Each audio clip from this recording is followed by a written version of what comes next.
Hello दोस्तों, welcome to the channel. आज बात करेंगे MEG03 यानी कि ब्रिटिश नोवेल की। क्या क्या इंपॉर्टेंट क्वेश्चंस हो सकते हैं आपकी अपकमिंग एग्जाम के लिए और किस तरीके से आप प्रिपरेशन कर सकते हैं, सबके बारे में बात करेंगे इस वीडियो में।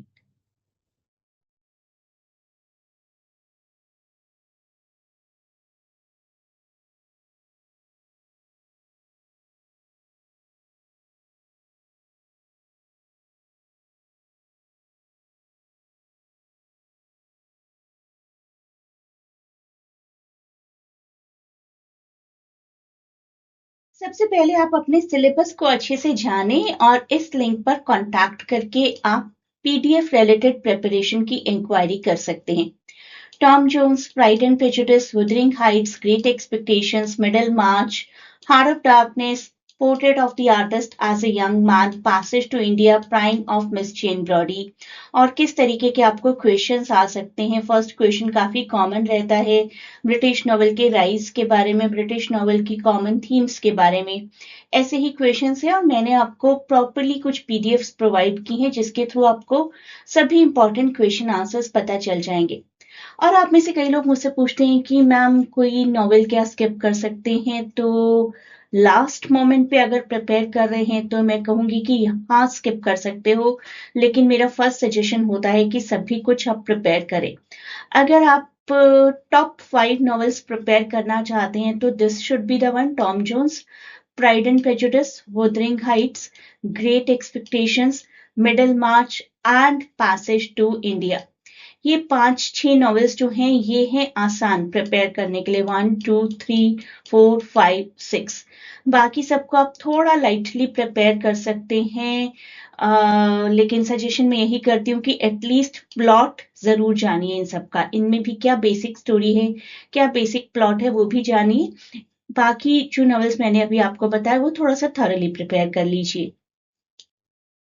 आप लोग टेलीग्राम पर मुझसे जुड़ सकते हैं, कांटेक्ट कर सकते हैं कि किस तरीके से आपको ये PDF मिलेंगी। 6 PDF हैं जिससे आपकी बेस्ट प्रिपरेशन हो जाएगी। ब्रिटिश नॉवेल्स की समरी है, 25 इंपॉर्टेंट क्वेश्चंस हैं। जून का सॉल्व पेपर है, जून 2024 का, जून 2025 का भी है, दिसंबर 2024 का भी है। तो पिछले 3 सॉल्व पेपर्स मिल रहे हैं आपको, प्लस एक सैम्पल पेपर 14 क्वेश्चंस का। तो कनेक्ट हो जाइए। ये मैं आपको टेलीग्राम का लिंक दूंगी डिस्क्रिप्शन में, आप पूछ सकते हैं कि किस तरीके से आपको ये इंपॉर्टेंट नोट्स मिलेंगे। आगे बढ़ने से पहले चैनल को शेयर और सब्सक्राइब करना मत भूलिए प्लीज। मैंने आपको टॉप 5-6 नॉवेल्स के नाम इसलिए बताए क्योंकि आपको आंसर किसी 5 क्वेश्चन का करना होगा, लेकिन तब भी मैं आपको कहती हूँ कि बाकी सब भी प्रिपेयर करिए अच्छे से, क्योंकि कॉमन क्वेश्चन भी आता है। जैसे कि इस तरीके का क्वेश्चन आ सकता है, राइज ऑफ ब्रिटिश नॉवल का क्वेश्चन आ सकता है। ये सारे क्वेश्चंस आपको मिलेंगे मेरे PDFs में। The role of gender and power in British novel. तो यहाँ पर जेंडर के लिए काफी अच्छा एग्जाम्पल है pride and prejudice and Wuthering Heights. तो ये दोनों तो मैंने आपको बताए ही थे मेजरली करने को, किस तरीके से डिफरेंट फीमेल कैरेक्टर्स इनमें दिखाए गए हैं, सोसाइटल एक्सपेक्टेशंस क्या हैं। इसके साथ ही साथ एक और बहुत इंपॉर्टेंट नॉवल हो जाता है जिसमें जेंडर और पावर की काफी बात की गई है, that is Prime of Miss Jean Brodie. तो ये सभी नॉवेल्स, इनके कैरेक्टर्स किस तरीके से सोसाइटल एक्सपेक्टेशंस और जेंडर थीम को पोर्ट्रे करते हैं, वही सब हमें आंसर में लिखना है। देखते हैं एक और common question: discuss the theme of identity formation in the British novel. एक एक करके कुछ कैरेक्टर्स पिक करिए। टॉम जोन्स की नॉवेल में एक ऑफन किस तरीके से अपनी आइडेंटिटी डिस्कवर करते हैं। पिप ग्रेट एक्सपेक्टेशंस में सोशल मोबिलिटी किस तरीके से क्लाइम करते हैं। स्टीफन डेडलस एक आर्टिस्ट की आइडेंटिटी को पोर्ट्रे करते हैं। मार्लो हमारे हार्ट ऑफ डार्कनेस में मॉरल आइडेंटिटी अपनी मेंटेन रखते हैं इंपीरियलिज्म के साथ साथ।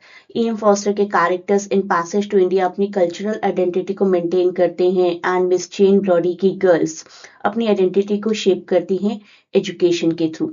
तो इस तरीके से आप कैरेक्टर्स को पिक करके आंसर कर सकते हैं।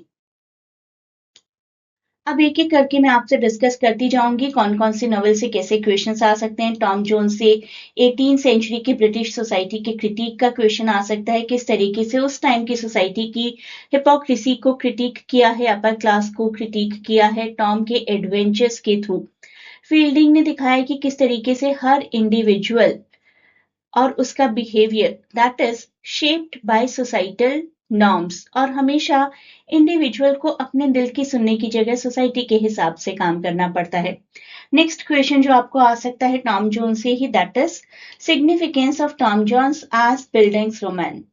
बिल्डिंग्स रोमैन के साथ साथ पिकरेस्क भी है, मेरे कुछ वीडियोस भी हैं। आप पीडीएफ चैनल ज्वाइन करेंगे तो आपको सारी हेल्प मिल जाएगी, कौन कौन से वीडियोस देखने हैं, किस वीडियो के थ्रू, किस प्लेलिस्ट के थ्रू आपको अपने पूरे सिलेबस की प्रिपरेशन में हेल्प मिल सकती है।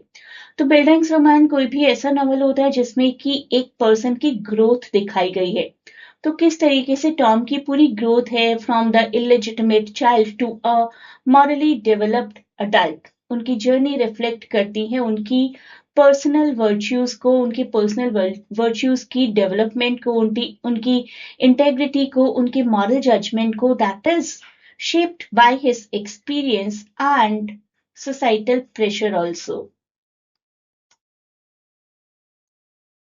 अब देखिए प्राइड एंड प्रेजुडिस से आपको किस तरीके के क्वेश्चंस आ सकते हैं। सबसे इंपॉर्टेंट क्वेश्चन तो मैरिज और लव थीम का होता है।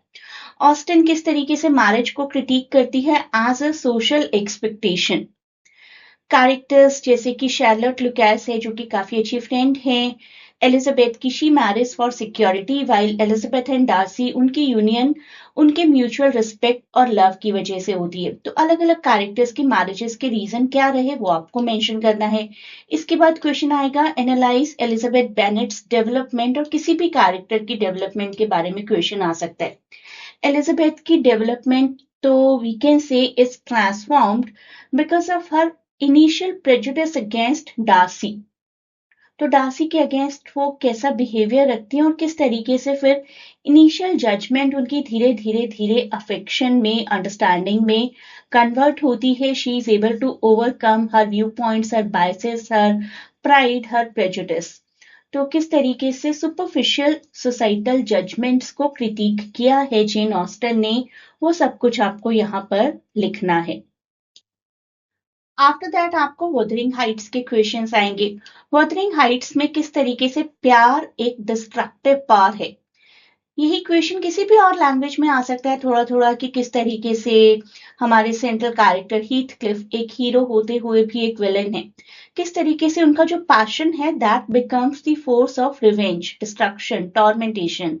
तो पूरे नॉवेल में रिवेंज की थीम ने ही प्यार को भी इम्पैक्ट किया है, किस तरीके से, that you have to write in this answer.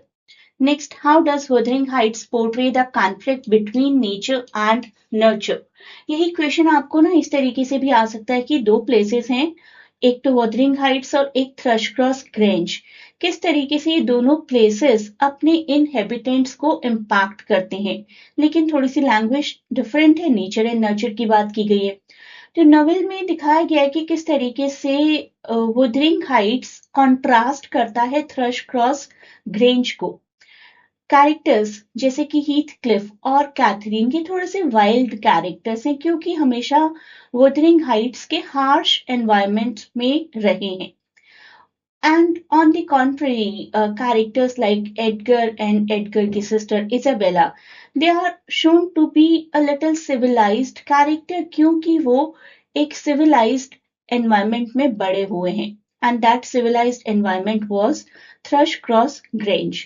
तो नेचर और नर्चर किस तरीके से हमारे बिहेवियर पर इम्पैक्ट डालता है वो हमें सभी कैरेक्टर्स के कैरेक्टरिस्टिक्स के और उनके प्लेसेस के थ्रू अच्छे से बताया गया है। नेक्स्ट क्वेश्चन ग्रेट एक्सपेक्टेशन से आएगा आपको। पिप की journey towards self awareness in great expectation. Pip की शुरुआत की लाइफ काफी डिसइल्यूजन रही थी। Initially he was very much obsessed with wealth and social status because he fell in love with Estella, लेकिन धीरे धीरे उन्हें पता चल जाता है कि किस तरीके से अपने लोगों को रिस्पेक्ट करना है, उन लोगों को वैल्यू देनी है जो उनकी केयर करते हैं, किस तरीके से वो अपनी सो कॉल्ड ग्रेट एक्सपेक्टेशंस को रिजेक्ट करके मोरालिटी की तरफ बढ़ते हैं, मॉरल इंटीग्रिटी की तरफ बढ़ते हैं। और एक और क्वेश्चन आ सकता है, ग्रेट एक्सपेक्टेशन में सोशल क्लास सिस्टम को किस तरीके से क्रिटिक किया है डिकेंस ने। फेरी टेल का भी क्वेश्चन आता है इसमें से, मैं तो आपको सभी क्वेश्चंस प्रोवाइड करूंगी। तो 9th क्वेश्चन की बात करें अगर, तो डिकिंस ने क्रिटिक किया है रिजिड क्लास सिस्टम को। कॉन्ट्रास्टिंग कैरेक्टर्स के थ्रू ही देख लीजिए आप, पिप और मैगविच या पिप और मिस हेविशम, सब लोग मॉरली अलग अलग अलग तरीके से चलते हैं एज पर दे क्लास। एस्टेला काफी वेल्दी हैं और इमोशनली काफी डिस्टेंट है। नॉवल एक्सपोज करता है hypocrisy of class distinction and suggests moral worth is more than social class distinction.